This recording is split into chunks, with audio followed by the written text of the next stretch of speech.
The third day of utter chaos in Pakistan. But the day ended with a big win for the Tehreek-e-Insaf chief, Imran Khan. The Supreme Court has ordered the release of Imran Khan and even called the arrest a wrong decision by the Rangers. The directives were issued by Chief Justice of Pakistan, Umar Ata Bandial. Experts say the judiciary has been on Imran Khan's side. The Supreme Court had ordered the National Accountability Bureau, the NAB, to produce Imran Khan. And as the hearing resumed, Justice Bandial spoke against the violence in the country and slammed the PTI workers for the unrest. Almost immediately after Imran Khan's arrest, the situation had become dire in Pakistan. The army has called it a dark chapter in the country's history. And the Prime Minister has promised to hit back with an iron fist.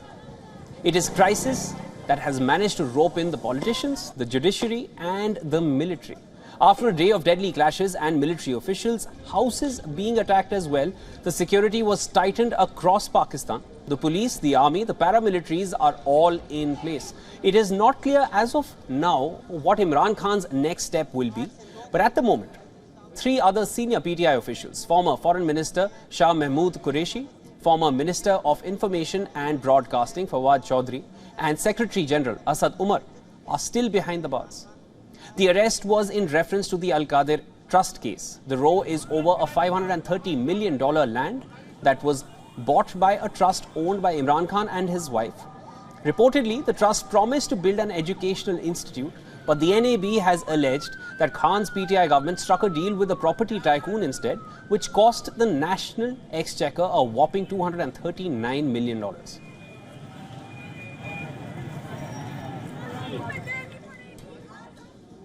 All right, for more on this, our Pakistan Bureau Chief Anas Malik is joining us live from Islamabad. Anas, Supreme Court calling the arrest unlawful. What's the latest on ground? Can we expect the violence to tone down hereafter in Pakistan? Well, it has largely and greatly toned down. Largely speaking, across the country, the protests that were called against the arrest of Imran Khan have now turned into victory or jubilee celebrations across the country. That being said, Imran Khan has been moved back to what is believed to be his guest house or a sub jail that is at the chief police guest house in the police lines of H11. Sorry, that's quite of a tongue twister, but that's how the actual name, the full name is. That being said, he is the guest of the Supreme Court for the night. There are 10 people who are allowed to meet him. His plea to be sent to Banigala, his residence in Islamabad, was rejected, and his fate now lies with Islamabad High Court tomorrow morning as to what his lawyers and what the mood of the court is. But largely speaking, this will mean considerable relief, not for Imran Khan, not just for Imran Khan, but for the country as well. Broadly speaking, for the fact that everybody can now breathe, the fact that Imran Khan, the most popular leader of the country, is not under arrest, at least not at this point of time. Shivan. Right. Thank you for all those updates, Anas. That was Anas Malik, our Pakistan Bureau Chief, joining us from Islamabad. For more on this, we have Dr. Hamid AlMashraki joining us live from London. He's a journalist. Welcome to the broadcast, sir. Thank you, Shevit. Mr. Mashraki, Imran Khan was arrested from the High Court, which did not raise concerns, or rather upheld the arrest when it happened. And now the Supreme Court has said that the arrest was unlawful. There's a clear discrepancy in the outlooks of the courts. Now, how should one look at this and what's happening next? Thank you very much, Shivan. I think it is a big relief for the current situation in the country, and the people have got relieved, first of all. Secondly, I think the court verdict is very clear that the manner he was arrested was unlawful, but at the same time, court wants a NAB or other investigative agencies to carry on with their investigation on the allegations of Imran Khan, which is absolutely fine. Imran Khan has never denied that he will not take part in the investigation. But I think it is the time for all the stakeholders and all the decision makers to come and sit together and to reconcile the situation rather than making it more chaotic for the country. And it is, although it seems a big victory for Imran Khan, at the same time, it is a jolt for Shehbaz Sharif's government and the National Accountability Bureau, because I think now Pakistan cannot afford any further chaos or political turmoil under the current situation. And because it is on the one hand, there is so much popularity of Imran Khan, but on the other hand, Shehbaz Sharif government is losing its credibility every day. So that's why its government is in big trouble. That if they go for elections, they do not have enough popularity. Right. But if they don't go for elections, they cannot linger it on more than July, August, because in October it is the natural end of the current National Assembly.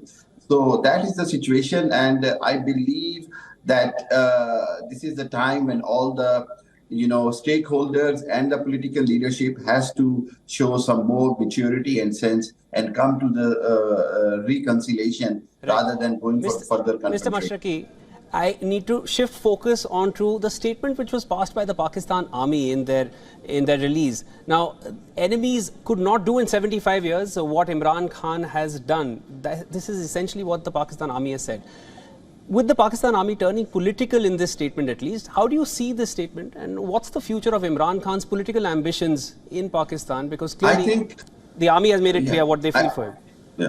I think Imran Khan has said clearly on the rostrum of the Supreme Court today that he's not aware of anything what happened in last 72 hours because he was in the custody, and he has clearly said that he is always against any kind of violence. But his PTI, his political party, is always against the violence. The statement from the ISPR was considered under the situation what happened at Corps Commander House and other army premises. But at the same time, there is a very clear clarification from the media department of PTI. So I think I again say this is the time when it is better to sit together and sort out the differences. It's not. Let me tell you one thing very clearly. The public and the people of Pakistan are as standing with the Pakistan Army, and there are some anti-state enemy elements who try to sabotage the trust between army and the public. And these, we have seen the vandalizing of the Corps Commander House and others. It is not that the PTI worker have done it. This is what PTI is saying, that there were people who try to anti-state people who try to take advantage and trying to create more rift and more misunderstandings between Pakistan Army and the PTI. But at the same time, it's not about that. It's about Pakistan Army and the public is always together. And there is no way that there could be a big, differences between army and public. They're always together because Pakistan public believe that army is the only and forever defender of Pakistan.